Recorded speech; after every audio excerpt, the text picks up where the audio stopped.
നമസ്കാരം. എല്ലാ ദിവസവും രാവിലെ ഏഴക്കുള്ള പ്രീ മാർക്കറ്റ് റിപ്പോർട്ടിലേക്ക് കിടക്കാം. ഞാൻ സിയാദ് ഇല്ലിക്കൽ. ആദ്യമായിട്ട് എല്ലാവർക്കും ഒരു ശുഭദിനം നേരുന്നു. ഇന്ന് ബുധനാഴ്ച ദിവസം ബാങ്ക് നിഫ്റ്റിയുടെ എക്സ്പയറിയാണ് ഉള്ളത്. ഇന്നലെ നമ്മൾ കണ്ടപ്പോൾ ബാങ്ക് നിഫ്റ്റിയുടെ ഓപ്പൺ ഇൻട്രസ്റ്റിൽ വളരെ അഡ്ജസ്റ്റൻ്റായിട്ട് കോളും പുട്ടും ഷോർട്ട് ചെയ്ത ഓപ്ഷൻ റൈറ്റേഴ്സിനാണ് നമ്മൾ കണ്ടത്. എങ്കിൽ മാർക്കറ്റ് ഇന്ന് കുറച്ചുകൂടി ഒരു വോളറ്റിലിറ്റി ആയിട്ടുണ്ട്. ഇന്നലെ നമ്മൾ മാർക്കറ്റ് ക്ലോസ് ചെയ്തതിന് ശേഷം യൂറോപ്യൻ മാർക്കറ്റ് എല്ലാം തന്നെ റെഡിലടച്ചു. ഏഷ്യൻ മാർക്കറ്റും ഇപ്പോൾ ഫോളാണ്. ഗിഫ്റ്റ് നിഫ്റ്റി ഇൻഡിക്കേറ്റ് ചെയ്യുന്നത് 100 പോയിൻറ്റ് മൈനസാണ്. US സ്റ്റോക്കുകളിൽ എസ്പെഷ്യലി ഹെൽത്ത് കെയർ സെക്ടറിൽ ശക്തമായിട്ടുള്ളൊരു പ്രോഫിറ്റ് ബുക്കിംഗ് കണ്ടു. യുഎസിലെ ട്രഷറി ബോണ്ട് ഈൽഡ് റൈസ് ആവുന്നുണ്ട്. ടെസ്ല 5% ഇടിവ് രേഖപ്പെടുത്തി മോശമായിട്ടുള്ള Q1 റിസൾട്ട് കാരണം. അതുവഴി മറ്റുള്ള EV സ്റ്റോക്കുകളും US മാർക്കറ്റിൽ ശക്തമായിട്ടുള്ളൊരു ഇടിവ് രേഖപ്പെടുത്തിയിട്ടുണ്ട്. ഇനി FISൻ്റെ കാര്യം എടുക്കുകയാണെങ്കിൽ FIS ഇന്നലെ ഇന്ത്യൻ മാർക്കറ്റിൽ 1622 കോടി രൂപയ്ക്ക് സെല്ല് നടത്തി.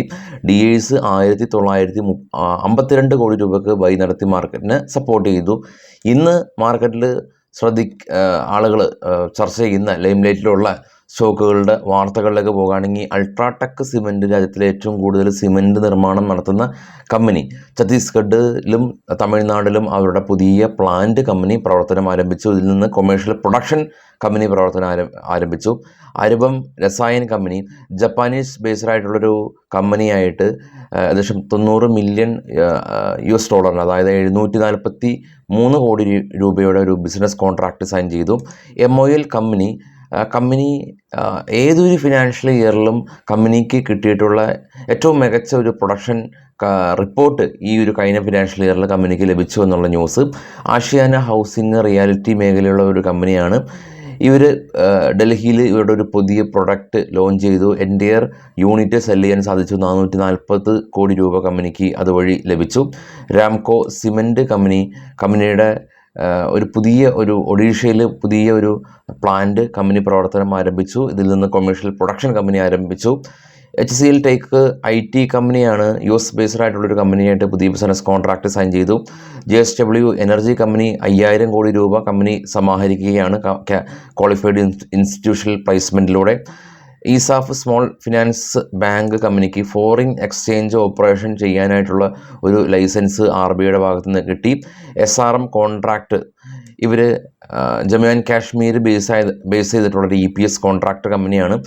ഇവരിന്ന് NSEയിലും BSEയിലും ലിസ്റ്റ് ചെയ്യപ്പെടും. പുതിയൊരു കമ്പനിയാണ്. 210 രൂപയായിരുന്നു ഇവരുടെ ഇഷ്യൂ പ്രൈസ് ഉണ്ടായിരുന്നത്. സൺടെക് റിയാലിറ്റി കമ്പനി ഒരു റിയാലിറ്റി മേഖലയിലുള്ളൊരു ലീഡിങ് കമ്പനിയാണ്. കോൾമാൻ ആൻഡ് കമ്പനിയായിട്ടൊരു പുതിയ ബിസിനസ് കോൺട്രാക്റ്റ് സൈൻ ചെയ്തു. നാൽക്കോ കമ്പനിയുടെ ഏറ്റവും മികച്ച ഒരു അലൂമിനിയം പ്രൊഡക്ഷൻ കഴിഞ്ഞ ഫിനാൻഷ്യൽ ഇയറിൽ കമ്പനി ലഭിച്ചു. ഇപാക്ക് ഡ്യൂറബിൾ കമ്പനിക്ക് PLI ഇൻസെൻറ്റീവ് പ്രകാരം ഗവൺമെൻറ്റിൽ നിന്ന് ഫണ്ട് ലഭിച്ചിട്ടുണ്ട്. മറൈൻ ഇലക്ട്രിക്കൽ കമ്പനി 14 കോടി രൂപയുടെ ഓർഡർ കിട്ടി. ക്വിക്ക് ഹീൽ കമ്പനിക്ക് MTech സൊല്യൂഷനായിട്ടൊരു പുതിയ ബിസിനസ് കോൺട്രാക്റ്റ് സൈൻ ചെയ്തു. ദ്രോണാചാര്യ കമ്പനി 46 കോടി രൂപയുടെ ഒരു ബിസിനസ് കോൺട്രാക്റ്റ് ഇവർക്ക് ലഭിച്ചു എന്നുള്ളതാണ് ഇപ്പോഴുള്ള ന്യൂസുകൾ. ഇനി ഇന്നത്തെ ബ്രേക്കൗട്ട് സ്റ്റോക്കുകളും നമ്മളുടെ IPO ഡീറ്റെയിൽസും ഡിവിഡൻഡ് ഡീറ്റെയിൽസും എല്ലാം തന്നെ നമ്മുടെ ട്രേഡ് ബഡ്ഡി ടാബിൽ ലഭ്യമാണ്.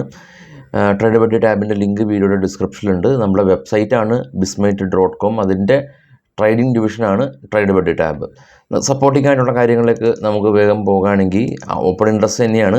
നമ്മൾ ഇന്നലെ കണ്ടിട്ടുള്ളതാണ്. 47,500 ആയിരുന്നു ബാങ്ക് നിഫ്റ്റിയുടെ സ്പോട്ട് ഉള്ളത്. 47,600 ഇമ്മീഡിയറ്റ് റെസിസ്റ്റൻസ് ഉള്ളത്. 48,000 ആണ് സെക്കൻഡ് റെസിസ്റ്റൻസ് ഉള്ളത്. പക്ഷേ 47,000 എന്ന് പറയുന്ന ആ ഒരു റേഞ്ച്, അതാണ് ഇമ്മീഡിയറ്റ് സപ്പോർട്ട് ഉണ്ടായിട്ടുള്ളത്. അത് കുറച്ച് ട്രബിൾ ആവും. കാരണം സ്പോട്ടിൽ നിന്ന് ഏകദേശം ഒരു 500 പോയിൻ്റ് മാറിയാണ് മേജർ സപ്പോർട്ട് സോൺ ഉണ്ടായിരുന്നത് 47,000. അത് കുറച്ച് ട്രബിൾ ആവും. എന്നാൽ റെസിസ്റ്റൻസ് സോണുകളിൽ ആളുകൾ പ്രോഫിറ്റ് ബുക്കിംഗ് നടത്തി താഴേക്ക് ഇറങ്ങി വരാനുള്ള സാധ്യതകൾ ഉണ്ട്.